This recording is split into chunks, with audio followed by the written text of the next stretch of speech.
नमस्कार दोस्तों, मैं आपके स्टोरी टेलर हूँ डॉक्टर श्रद्धा शाहने। हर हफ्ते सुनो एक कहानी श्रृंखला में आज आपको जैनेन्द्र कुमार द्वारा लिखित कहानी चिड़िया की बच्ची सुना रही हूँ। इस कहानी में लेखक ने एक चिड़िया की आज़ाद ज़िंदगी की तुलना एक अमीर सेठ की विवश ज़िंदगी से की है। सेठ के पास हर भौतिक सुख सुविधाएं हैं, लेकिन सच्ची खुशी नहीं है। दूसरी ओर नन्ही चिड़िया के पास भौतिक सुविधा के नाम पर उसकी माँ का घोंसला है, जहाँ सुनहरी धूप आती है और खाने को कुछ दाने मिल जाते हैं। यदि आपको यह कहानी सुनने में अच्छी लगे तो ज़रूर किसी पास की लाइब्रेरी में जाकर किसी साहित्यिक कृति में पढ़ने का प्रयास कीजिएगा। और आपसे यह भी निवेदन है कि मेरे चैनल को अधिक से अधिक सब्सक्राइब करें, कहानियों को अपने मित्रों को अधिक से अधिक शेयर करें और कहानी के अच्छे या बुरे लगने पर रिव्यूज़ कमेंट बॉक्स में डालना न भूलें। माधव दास ने अपनी संगमरमर की नई कोठी बनवाई है। उसके सामने बहुत सुहावना बगीचा भी लगवाया है। उनको कला से बहुत प्रेम है, धन की कमी नहीं है और कोई व्यसन छू नहीं गया है। सुंदर अभिरुचि के आदमी हैं। फूल पौधे, रकाबियों से हौज़ों में लगे फव्वारों में उछलता हुआ पानी उन्हें बहुत अच्छा लगता है। समय भी उनके पास काफ़ी है। शाम को जब दिन की गर्मी ढल जाती है और आसमान कई रंग का हो जाता है, तब कोठी के बाहर चबूतरे पर तख्त डलवाकर मसनद के सहारे वह गलीचे पर बैठते हैं और प्रकृति की छटा निहारते हैं। इनमें मानो उनके मन को तृप्ति मिलती है। मित्र हुए तो उनसे विनोद चर्चा करते हैं, नहीं तो पास रखे हुए फर्शी हुक्के की सटक को मुंह में दिए ख्याली ख्याल में संध्या को स्वप्न की भांति गुजार देते हैं। आज कुछ कुछ बादल थे, घटा गहरी नहीं थी, धूप का प्रकाश उनमें से छन छन कर आ रहा था। माधव दास मसनद के सहारे बैठे थे। उन्हें जिंदगी में क्या स्वाद नहीं मिला है, पर जी भरकर भी कुछ खाली सा रहता है। उस दिन संध्या समय उनके देखते देखते सामने की गुलाब की डाली पर एक चिड़िया आन बैठी। चिड़िया बहुत सुंदर थी। उसकी गर्दन लाल थी और गुलाबी होते होते किनारों पर जरा जरा नीली पड़ गई थी। पंख ऊपर से चमकदार स्याह थे। उसका नन्हा सा सिर तो बहुत प्यारा लगता था और शरीर पर चित्र विचित्र चित्रकारी थी। चिड़िया को मानो माधव दास की सत्ता का कुछ पता नहीं था और मानो तनिक देर का आराम भी उसे नहीं चाहिए था। कभी पर हिलाती थी, कभी फुदकती थी। वह खूब खुश मालूम होती थी। अपनी नन्ही सी चोंच से प्यारी प्यारी आवाज़ निकाल रही थी। माधव दास को वह चिड़िया बड़ी मनमानी लगी। उसकी स्वच्छंदता बड़ी प्यारी जान पड़ती थी। कुछ देर तक वह उस चिड़िया का इस डाल से उस डाल थिरकना देखते रहे। इस समय वह अपना बहुत कुछ भूल गए। उन्होंने उस चिड़िया से कहा, आओ, तुम बड़ी अच्छी आई। यह बगीचा तुम लोगों के बिना सूना लगता है। सुनो चिड़िया, तुम खुशी से यह समझो कि यह बगीचा मैंने तुम्हारे लिए ही बनवाया है। तुम बेखटके यहाँ आया करो। चिड़िया पहले तो असावधान रही, फिर जानकर कि बात उससे की जा रही है वह एकाएक तो घबराई, फिर संकोच को जीतकर बोली, मुझे मालूम नहीं था कि यह बगीचा आपका है। मैं अभी चली जाती हूँ। पल भर सांस लेने मैं यहाँ टिक गई थी। माधव दास ने कहा, हाँ, बगीचा तो मेरा है। यह संगमरमर की कोठी भी मेरी है, लेकिन इस सब को तुम अपना भी समझ सकती हो। सब कुछ तुम्हारा है। तुम कैसी भोली हो, कैसी प्यारी हो। जाओ नहीं, बैठो। मेरा मन तुमसे बहुत खुश होता है। चिड़िया बहुत कुछ सकुचा गई। उसे बोध हुआ कि यह उससे गलती तो नहीं हुई कि वह यहाँ बैठ गई है। उसका थिरकना रुक गया। भयभीत सी वह बोली, मैं थककर यहाँ बैठ गई थी। मैं अभी चली जाऊँगी। बगीचा आपका है, मुझे माफ़ करें। माधव दास ने कहा, मेरी भोली चिड़िया, तुम्हें देखकर मेरा चित्त प्रफुल्लित हुआ है। मेरा महल भी सूना है, वहाँ कोई भी चहचहाता नहीं है। तुम्हें देखकर मेरी रागनियों का जी बहलेगा। तुम कैसी प्यारी हो, यहाँ ही तुम क्यों न रहो? चिड़िया बोली, मैं माँ के पास जा रही हूँ। सूरज की धूप खाने और हवा से खेलने और फूलों से बात करने मैं ज़रा घर से उड़ाई थी। अब सांझ हो गई है और माँ के पास जा रही हूँ। अभी अभी मैं चली जा रही हूँ, आप सोच न करें। माधव दास ने कहा, प्यारी चिड़िया, पगली मत बनो। देखो तुम्हारे चारों तरफ कैसी बहार है। देखो वह पानी खेल रहा है, उधर गुलाब हंस रहा है। भीतर महल में चलो, जाने क्या क्या न पाओगी।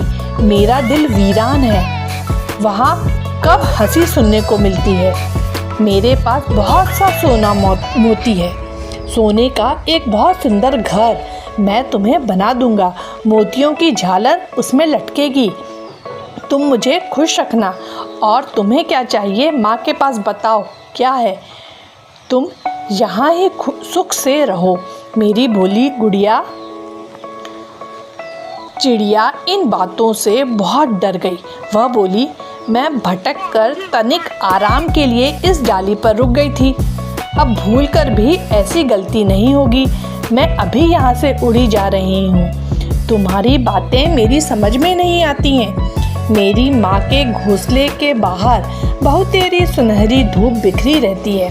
मुझे और क्या करना है? 2 दाने माँ ला देती है और जब मैं पर खोलने बाहर जाती हूँ तो माँ मेरी बाट देखती रहती है। मुझे तुम और कुछ मत समझो, मैं अपनी माँ की ही हूँ।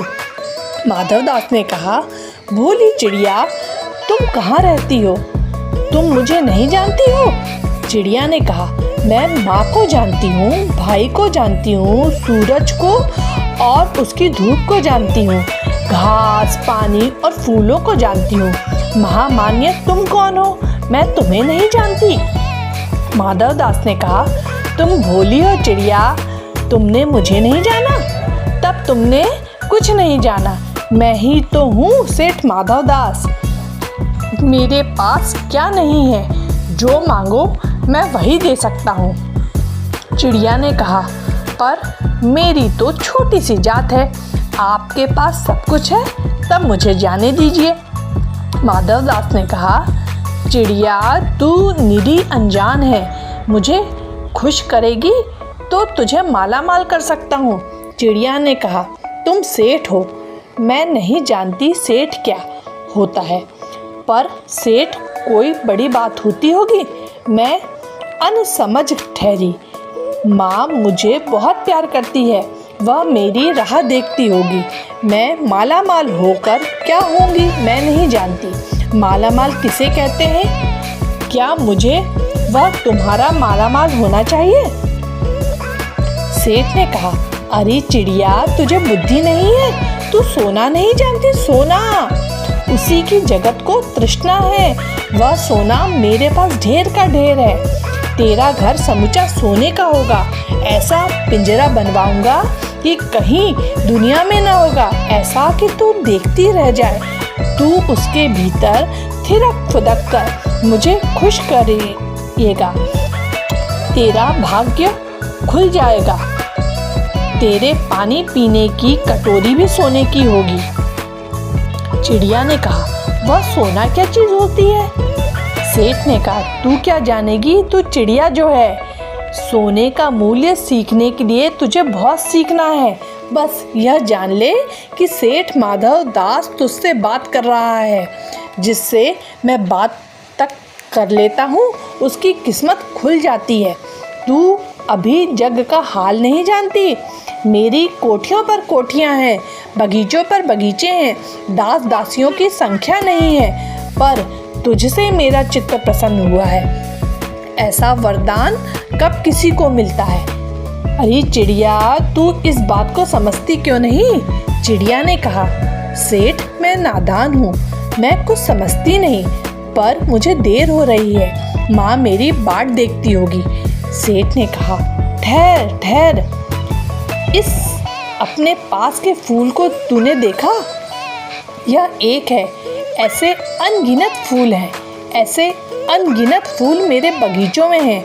वे भांति भांति के रंग के हैं, तरह तरह की उनकी खुशबू है। चिड़िया ने कहा, चिड़िया, मैंने तेरा चित्त प्रसन्न किया है और वे सब फूल तेरे लिए खिला करेंगे। वहाँ घोंसले में तेरी माँ है, पर माँ क्या है? इस बहार के सामने तेरी माँ क्या है? वहाँ तेरे घोंसले में कुछ भी तो नहीं है। तू अपने को नहीं देखती? कैसी सुंदर तेरी गर्दन, कैसी रंगीन देह। तू अपने मूल्य को क्यों नहीं देखती? मैं तुझे सोने से मढ़कर तेरे मूल्य को चमका दूंगा। तूने मेरे चित्त को प्रसन्न किया है, तू मत जा, यहीं रह। चिड़िया ने कहा, सेठ, मैं अपने को नहीं जानती, इतना जानती हूँ कि माँ मेरी है और मुझे यहाँ देर हो रही है। सेठ, मुझे मत रोको, रात में अंधेरा बहुत हो जाता है और मैं राह भूल जाऊंगी। सेठ ने कहा, अच्छा चिड़िया, जाती हो तो जाओ, पर इस बगीचे को अपना ही समझो, तुम बड़ी सुंदर हो। यह कहने के साथ ही सेठ ने एक बटन दबा दिया। उसके दबने से दूर कोठी के अंदर आवाज़ हुई, जिसे सुनकर एक दास झटपट भाग कर बाहर आया।